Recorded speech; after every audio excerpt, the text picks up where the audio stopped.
Le Cameroun indépendant a 60 ans demain.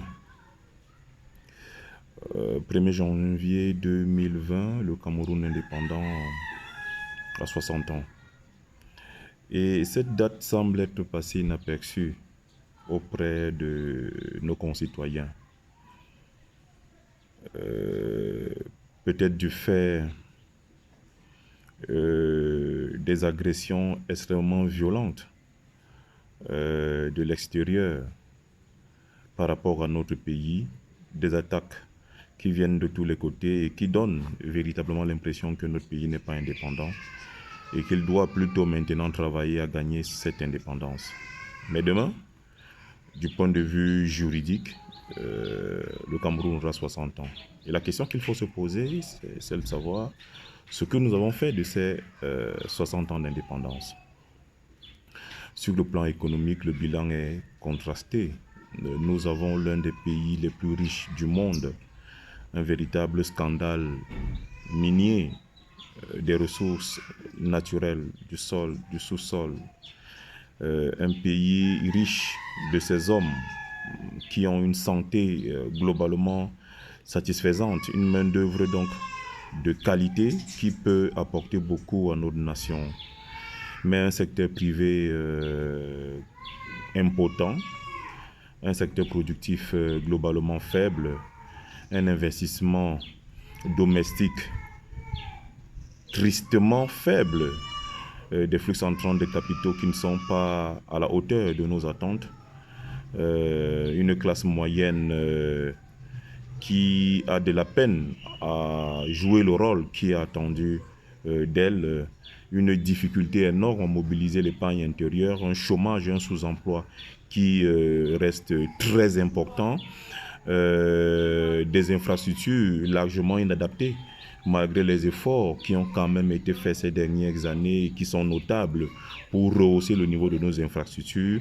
On est encore très loin du comble, une corruption et des détournements des deniers publics qui limitent la capacité de l'État à intervenir dans les secteurs porteurs et à intervenir puissamment dans les différentes niches où les populations attendent cette intervention.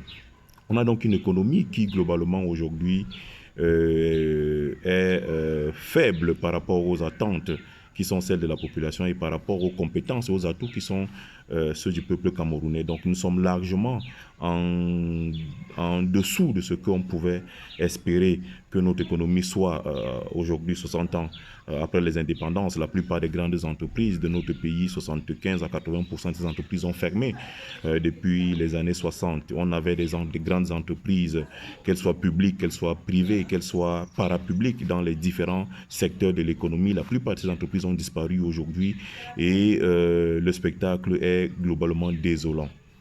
Il y a donc tellement à faire sur le plan économique que tout le pays doit se mobiliser, toutes les forces positives doivent se mobiliser pour que cela change.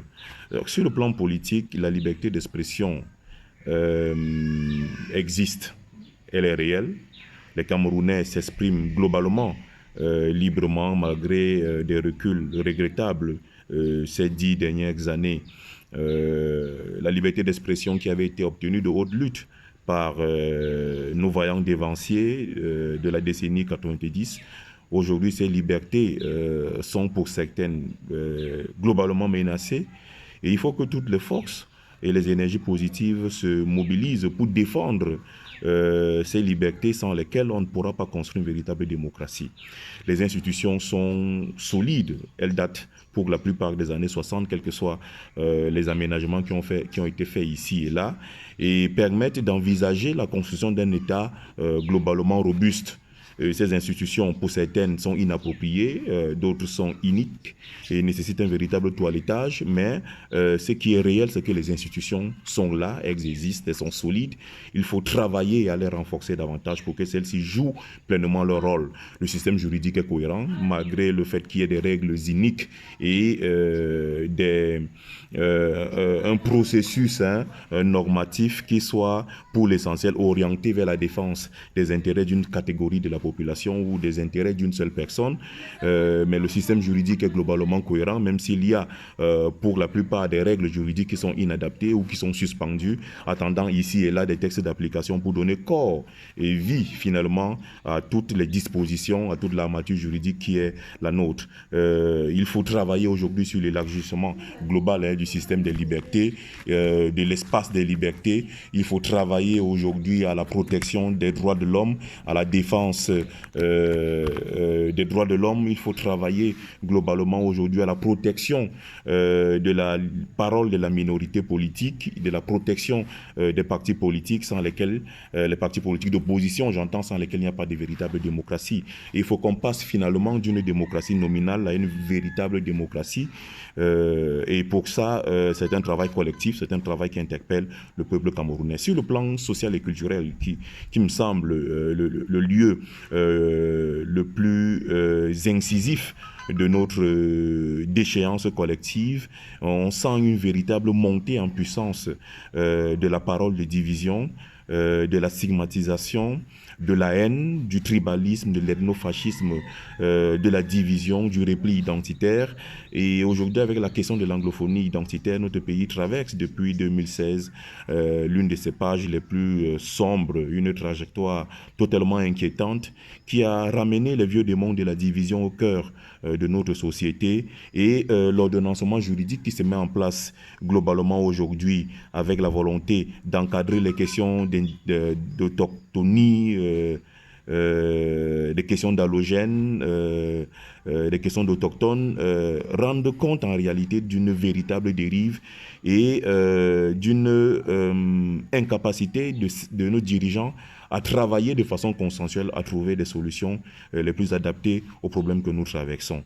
Il y a une véritable fragilisation de l'esprit de solidarité qui a souvent marqué et caractérisé notre peuple. Nous devons nous inquiéter. Qu'avons-nous fait donc de ces 60 ans d'indépendance? Le bilan, il est contrasté. Il serait tout à fait irresponsable de dire que des choses n'ont pas été faites. Des choses ont été faites dans ces deux séquences historiques majeures, 1960, 1980 ou 82, en faisant ainsi des césures en rapport avec les différents présidents de la République que nous avons eus, et 1982 à nos jours. Des choses importantes ont été faites. La construction globale de notre État est une œuvre, bien que fragile, bien qu'imparfaite, qui nous permet d'envisager l'avenir, non pas de façon sereine, mais en se disant au moins qu'il y a des acquis sur lesquels on peut bâtir un projet collectif qui soit plus cohérent, qui soit plus rassembleur, qui soit plus fraternel, qui soit plus solidaire, qui puisse mettre l'homme au cœur des préoccupations de toute la collectivité. Que voulons-nous faire des 60 ans à venir? C'est la question à laquelle nous devons répondre. Et c'est une réponse collective que l'on peut apporter à cette question, parce que ce n'est pas une question de nord ou de sud, d'est ou de l'ouest. Ce n'est pas une question d'anglophone ou de francophone. Ce n'est pas une affaire de nordistes, de Bamileke ou de Boulou ou de Bassa ou de Maka, comme j'aime à le rappeler. Ce n'est pas une affaire d'ethnie, ce n'est pas une affaire de tribu, c'est une affaire de communauté nationale. C'est une affaire d'union nationale, c'est une affaire d'intégration nationale. C'est à ça que nous devons travailler aujourd'hui. Et ceux de ma génération sont davantage interpellés pour ne pas entrer dans des divisions qui, en réalité, ne nous apportent rien. Nous devons travailler comme des frères, en frères et sœurs, en enfants d'une même nation, en enfants d'une même terre, qui n'ont pas choisi de se rencontrer, mais qui sont ensemble, qui sont dans le même pays, qui sont sur le même territoire par la volonté de Dieu, par la force de la nature, et qui doivent aujourd'hui travailler pour que tous les Camerounais, quel que soit le lieu où ils se trouvent, ils se sentent concernés par le projet national. Nous avons besoin d'un véritable leadership qui puisse ouvrir la voie, qui puisse éclairer, qui puisse monter la trajectoire, qui puisse monter la direction. Un leadership qui soit à la fois visionnaire, révolutionnaire, mais au service de la communauté nationale, au service du peuple camerounais. Travaillons donc, frères et sœurs, en solidarité. Donnons-nous la main au-delà de nos positions politiques, de nos appartenances idéologiques, de nos mobilisations partisanes. donnons-nous la main parce que nous n'avons qu'un seul pays, c'est le Cameroun, et nous devons travailler pour le rendre fort et prospère et remplir ainsi le mandat qui nous avait été donné par les pères fondateurs de notre pays. Qu'avons-nous fait du pays de Oumyobé? Qu'avons-nous fait du pays de Nehim Kamdem, le pays de Sopo Priso, le pays de Ernest Wandier, le pays de tous ces dévanciers qui ont sacrifié tant pour que nous puissions être assis aujourd'hui, regarder l'avenir malgré les ombres, malgré les ténèbres, mais regarder quand même l'avenir avec un minimum d'espérance. Qu'avons-nous fait de ce pays que nous avons hérité, qui a été acquis de haute lutte? Et donc les libertés que nous avons, dont nous jouissons aujourd'hui, sont le fruit de luttes épiques, hein, d'odyssées homériques, d'hommes courageux, téméraires, qui voulaient que le pays de leurs ancêtres soit un pays prospère, un pays de liberté, un pays où tout Camerounais, où tout Africain, où tout homme se sentirait chez lui. Qu'avons-nous fait de ce pays? Nous avons créé de la division, nous avons créé de la guerre. C'est à nous aujourd'hui à travailler pour que cela change. Le credo de l'UNESCO nous interpelle. C'est dans le cœur des hommes que naissent les idées de conflit. C'est dans le cœur des hommes qu'il faut ériger les défenses pour la paix. C'est dans le cœur des hommes qu'il faut ériger les barrières pour la paix. Le mal ne triomphe que du fait de l'inaction des hommes de bien. Et dans les Camerounais, il y a du bien, il y a beaucoup de bien. Au-delà de la violence, au-delà des paroles de division, au-delà de la haine qui se manifeste ici et là, globalement, les Camerounais sont des hommes de paix, sont des hommes de solidarité, sont des hommes d'amour.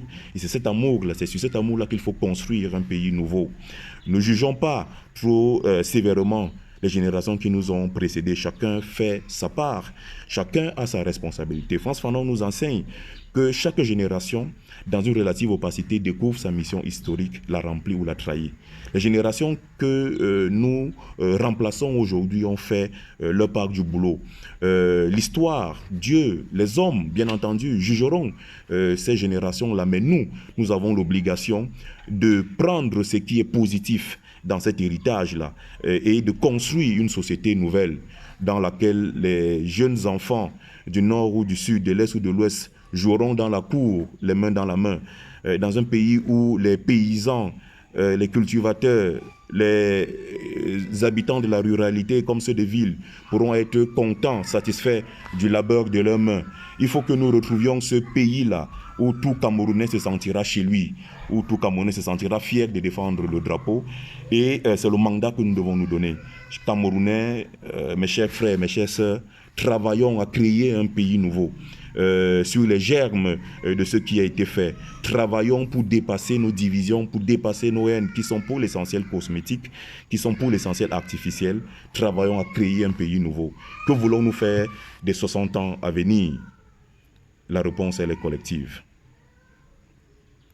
Meilleurs vœux à vous tous, que le Seigneur vous visite de façon particulière, que notre grand Dieu vous visite de façon particulière et que l'année qui s'en vient soit une année de réconciliation, une année de paix, une année de solidarité, une année de pardon, une année de tolérance, une année à la faveur de laquelle nous allons retrouver la marche civique de notre société et finalement la marche vers notre projet de civilisation, vers notre pacte de civilisation, en sachant que le Cameroun n'est pas notre horizon, mais c'est l'Afrique qui est notre horizon. Travaillons donc à créer les conditions de cette unité africaine dans la paix, la solidarité, la concorde et la cohésion.